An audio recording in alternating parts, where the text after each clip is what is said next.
What if getting your body moving again didn't require a gym, complicated equipment, or getting down on the floor? If your knees feel stiff when you first stand up, your shoulders resist reaching overhead, or your hips simply don't move like they used to, this routine is designed for you. Stay seated, move gently, and let's work on making everyday movement feel a little easier. Think about the little things that slowly become frustrating. Reaching for something on a high shelf, turning around to look behind you, getting dressed without struggling with your shoulders, standing up from a chair without feeling like your knees need a warning first. These moments may seem small, but losing confidence in them can make you move less, and moving less can leave you feeling even stiffer. As a senior health exercise educator, I want you to think differently about movement. You don't have to exercise like you did at 30 to benefit from being active today. For people with arthritis or limited mobility, gentle range of motion work, strengthening, and low-impact activity can help support flexibility, muscle strength, and everyday function. Here's what many beginners misunderstand. Stiffness doesn't automatically mean your body needs complete rest. When joints become painful or movement becomes difficult, people often start avoiding the movements that bother them. Over time, less activity can contribute to weaker muscles and reduced function. Gentle, appropriate movement can help you maintain the ability to use your body in everyday life. But today is not about pushing through pain. There is no prize for lifting your arm higher than your shoulder allows or bending your knee farther than feels comfortable. Your range of motion today is your starting point. If a movement hurts, reduce the range, slow it down, or stop. If you have a medical condition or significant joint problem, talk with your healthcare professional before beginning a new routine. Before we begin, choose a sturdy chair that doesn't roll or slide. Sit with your feet supported and your back comfortably upright. Keep enough space around you that your arms and legs can move freely. You don't need weights today. In fact, if you're completely new to exercise, your own body weight is more than enough to start. Let's begin with an area you use constantly but may rarely exercise intentionally: the hands and wrists. Slowly open your hands, gently close them, and then rotate your wrists in small circles. Don't force the movement. Think of this as reminding your joints that movement is still available. These simple motions can also prepare your hands for activities like gripping utensils, opening containers, or holding on to everyday objects. Now bring your attention to your shoulders. Slowly lift them toward your ears, then gently let them fall. Again, lift and release. Now roll the shoulders backward in small, comfortable circles. Many seniors spend hours sitting with their shoulders rounded forward. This movement isn't about creating a huge stretch. It's about gently exploring a direction your shoulders may not visit very often. Extend both arms forward at a comfortable height, then slowly bring them back toward your body. Repeat. Imagine you're reaching for something on a countertop and then bringing it back. If your shoulders don't like the movement, keep your hands lower. This is one of the most important principles in today's routine. The exercise should adapt to your body, not the other way around. Think about how often you reach forward during the day. You reach for a cup. You pick up a plate. You open a drawer. You adjust your clothing. Improving comfortable movement isn't just about exercises. Now we'll practice reaching upward. Raise one arm toward the ceiling only as far as feels comfortable. Then lower it. Switch sides. You don't have to reach all the way overhead. If shoulder pain begins, lower the arm. Think about reaching for a lightweight object from a cupboard, not winning a flexibility competition. Smooth and controlled is more important than high. This movement has a practical purpose. Everyday life constantly asks you to reach. Maybe it's a shelf, a closet, a light switch, or something in the kitchen. The goal isn't to make your shoulder suddenly flexible. The goal is to keep practicing controlled movement within a range that your body can tolerate comfortably. Now bring both feet underneath you and begin a gentle seated march. Lift one foot slightly, place it down, and alternate. Slow is perfectly fine. If lifting your feet feels difficult, make the movement smaller. Even a subtle alternating motion gives you a chance to practice coordination and controlled leg movement without requiring you to stand. This is where chair exercise becomes especially useful for beginners. You don't have to worry about balancing on your feet while learning the movement. You can focus on coordination, posture, and controlled motion. For someone who has become nervous about exercise because of limited mobility, that confidence matters. Starting safely can be the difference between avoiding activity and gradually building a routine. Place both feet comfortably on the floor. Now slowly raise your heels while keeping the front of your feet supported. Lower them back down. Repeat. This simple motion works the lower legs and encourages you to practice controlled movement around the ankle. Keep the movements small if necessary. If your feet or ankles are stiff, don't force them into a large range. Now reverse the idea. Keep your heels down and gently lift your toes. Lower them. Lift and lower. These tiny movements may not look impressive, but that's exactly the point. Beginners don't need dramatic exercises to start improving their movement habits. Small, repeatable actions can be much easier to maintain than an intense routine that leaves you exhausted or discouraged. Sit comfortably with your back supported. Slowly straighten one knee until your lower leg moves forward, then bring it down. Switch sides. Don't kick. Don't swing. Just straighten and return. As you extend the leg, gently tighten the muscles at the front of your thigh. This gives you a chance to practice controlled leg movement while staying seated. Your legs are not just for exercise.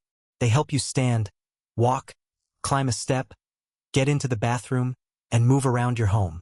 When joint symptoms cause people to become less active, muscles can become weaker, which may make everyday movement harder. That's why maintaining strength and function is an important part of healthy aging. Now gently move one foot slightly out to the side and bring it back. Then switch. You don't need a large movement. Imagine stepping sideways to make room around a kitchen counter. Keep your torso steady and focus on controlling the leg. Here's something I want you to remember. Progress isn't always, I can move farther. Sometimes progress is, I can move without feeling afraid. Sometimes it's, I can exercise for 5 minutes instead of 0. Sometimes it's simply, I remembered to move today. Especially for true beginners, consistency can matter more than intensity. Extend your arms forward. Now imagine you're pulling something toward your chest. Slowly draw your elbows backward and gently squeeze between your shoulder blades. Then reach forward again. You don't need weights. Imagine there is resistance in your hands. Keep your shoulders relaxed rather than shrugging toward your ears. Your upper back and shoulder muscles contribute to how you position your body during everyday activities. Stronger supporting muscles can make movement more efficient. And practicing this seated gives you an opportunity to focus on posture without worrying about standing balance. Remember, controlled movement beats speed. Now bring your hands toward your body and gently move your elbows backward, only as far as comfortable. Think about opening the front of your chest rather than forcing your shoulders behind you. Then relax. Repeat slowly. If your shoulders are sensitive, make this movement very small. You should feel gentle movement, not sharp or alarming pain. Let's finish the active portion with your ankles. Extend one leg slightly forward if comfortable. Pull your toes toward you, then point them gently away. Now make small ankle circles in one direction, then the other. Switch sides. Your ankles are easy to forget, but they play an important role in how your feet interact with the ground when you walk. Put all of these movements together and you'll see something important. We're not simply exercising isolated body parts. We're practicing pieces of daily life. Reaching, stepping, lifting a foot, extending a knee, moving your shoulders, and controlling your posture. That's what makes functional exercise so valuable. The goal is not to become an athlete. The goal is to keep participating in your own life. You may be wondering whether you should add weights. You don't have to. For a true beginner, starting without weights may be the smarter choice. Once the movements feel comfortable and your healthcare professional agrees that resistance exercise is appropriate, light weights or resistance bands may be options. Strengthening exercises can help build muscles that support joints, but progression should be gradual. One mistake is believing that every uncomfortable sensation means you should stop moving forever. Another mistake is assuming you should push through significant pain. Neither extreme is helpful. Arthritis affects people differently, and symptoms can vary. If you're dealing with persistent pain, swelling, instability, or a major change in function, Get professional guidance instead of trying to guess what your body needs. Now I want you to think about your own body. Which movement feels hardest right now? Raising your arms, moving your knees, lifting your feet, or simply sitting comfortably for several minutes? Tell me in the comments. You may discover that someone else watching this video is struggling with exactly the same movement. Here's how I want you to approach this routine. Start small. Move slowly. Stay within a comfortable range. Don't worry about matching someone else's speed. Keep a sturdy chair nearby. Wear supportive footwear if appropriate. And stop if you feel significant pain, dizziness, unusual shortness of breath, chest pain, or another concerning symptom. When in doubt, ask your doctor or physical therapist how the movement should be modified for you. You also don't have to complete a long workout every time. Think in terms of movement snacks. A few minutes in the morning. A few gentle movements after sitting for a long period. Another short session later in the day. The best routine is one you can perform consistently and safely. For older adults, regular physical activity can include aerobic, muscle strengthening, and balance work according to individual ability. And here's the encouraging part. Your body doesn't need to become 30 again to benefit from movement at 60, 70, or 80. You can begin exactly where you are. Maybe today your arm only reaches halfway. Maybe your knee only straightens a little. That's okay. You aren't competing with yesterday's version of yourself. You're building a stronger relationship with the body you have today. Imagine a woman in her 70s who stopped exercising because she was afraid her stiff knees couldn't handle it. She began with 5 minutes of seated movement several mornings each week. Nothing dramatic happened overnight, but gradually, movement became less intimidating. She started taking short walks again and felt more confident doing ordinary tasks. The breakthrough wasn't one perfect exercise. It was finally deciding that small movement counted. Remember this, you don't have to move perfectly to keep moving forward. A smaller movement done safely and consistently can be more valuable than a bigger movement you are afraid to repeat tomorrow. Let's quickly review what we worked on today. Hands and wrists, shoulder mobility, reaching, seated marching, heel and toe lifts, knee extensions, side taps, upper back movement, chest opening, and ankle mobility. None of these movements needed a gym. None required complicated equipment.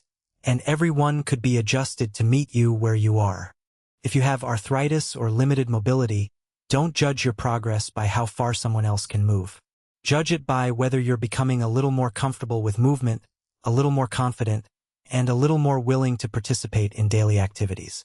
Range of motion and strengthening exercises are commonly included in arthritis exercise programs, but they should be introduced gradually and appropriately.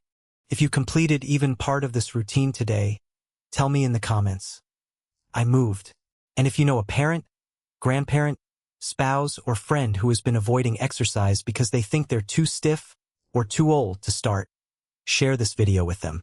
Subscribe for more gentle senior health and mobility videos designed to help you move with greater confidence. One final reminder.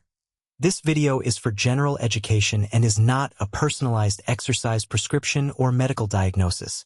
Arthritis has many different forms, and pain or mobility limitations can have many causes. If you have a significant medical condition, recent injury, severe pain, joint instability, or concerns about starting exercise, speak with your healthcare professional or physical therapist first. Stop the routine if you develop concerning symptoms. Start gently, listen to your body, and progress only when it is appropriate for you.